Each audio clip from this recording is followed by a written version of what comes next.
Bom, hoje eu irei falar de um pecado que, infelizmente, não tem apenas no mundo, mas até mesmo dentro das igrejas, que é o pecado da masturbação e da pornografia. Não irei falar apenas sobre este pecado, mas o que ele causa, quais são as consequências e também como evitar, como sair deste pecado, se por acaso você esteja nestes dois pecados. Em 1 Coríntios, capítulo 6, versículo 18, Paulo aconselha dizendo: fujam da imoralidade sexual. Qualquer outro pecado que alguém comete não afeta o corpo, mas a pessoa que comete imoralidade sexual peca contra o seu próprio corpo. E o que significa pecar contra o próprio corpo? Quando você aceita Jesus, quando você vai até Jesus, o seu corpo começa a ser templo do Espírito Santo.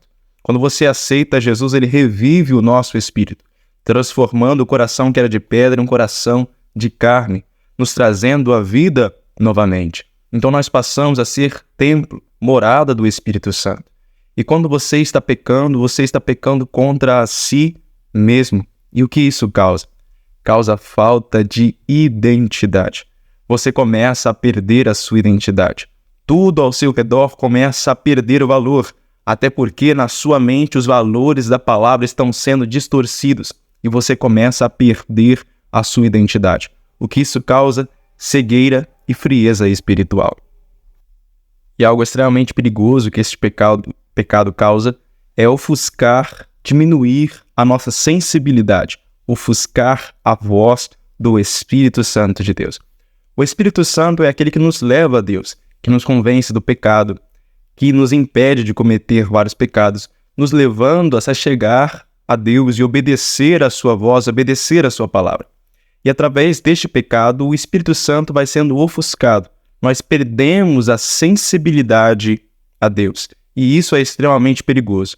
Por exemplo, a palavra de Deus diz que a palavra é aquela que vai até a divisão entre a alma e o espírito. O que significa?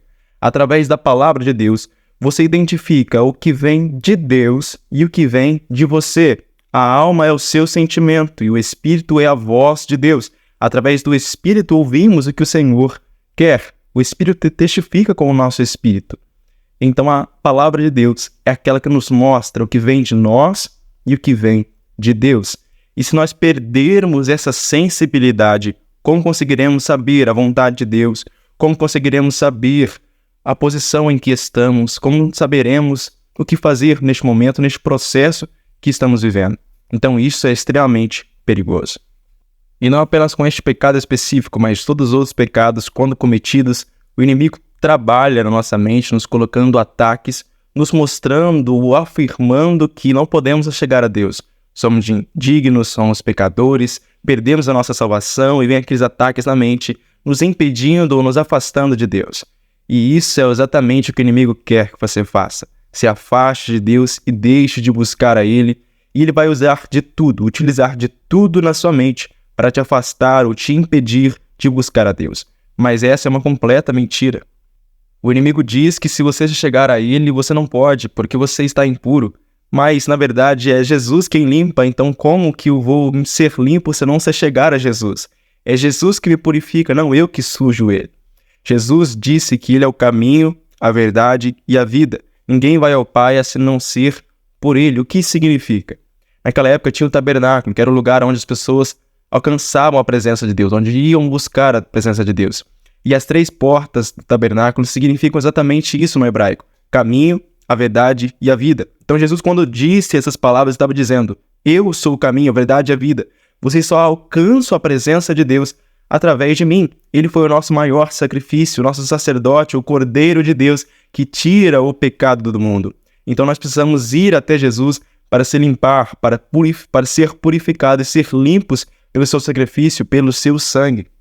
Nenhum de nós somos dignos, sozinhos, de alcançar a Deus.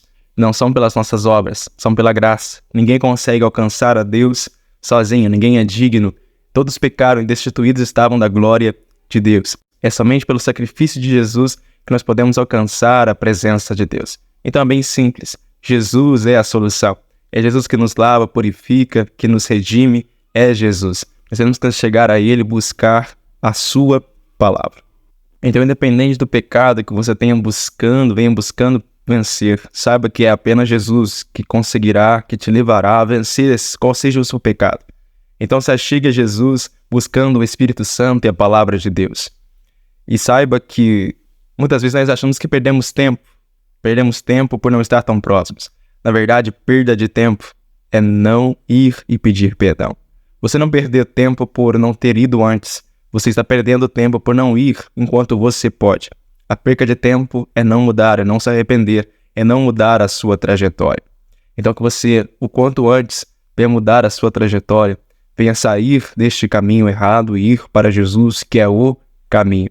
Que nós possamos chegar a Jesus, porque é Ele que nos prepara, é o seu Espírito Santo que nos prepara para ter um encontro com Ele nos céus, para irmos para o céu com Ele. O inimigo quer que você perca a sua identidade, fazendo você se esquecer que você é filho, que você é servo do Senhor, que você pode alcançar. O inimigo não tem mais perdão, mas você tem. Então o inimigo quer distorcer a sua identidade e colocar na sua cabeça que você não consegue mais.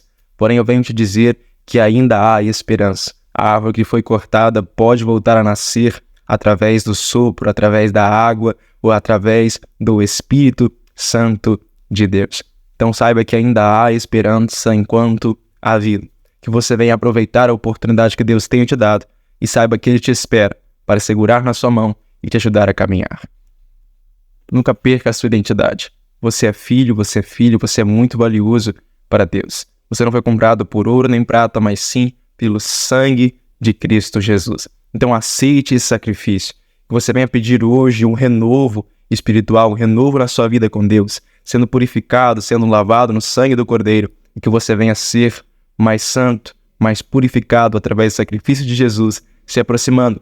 A graça não é apenas para te perdoar, mas para te capacitar a não viver prisioneiro do pecado. Utilize a graça não para viver no pecado, mas para ser capacitado para vencer o pecado.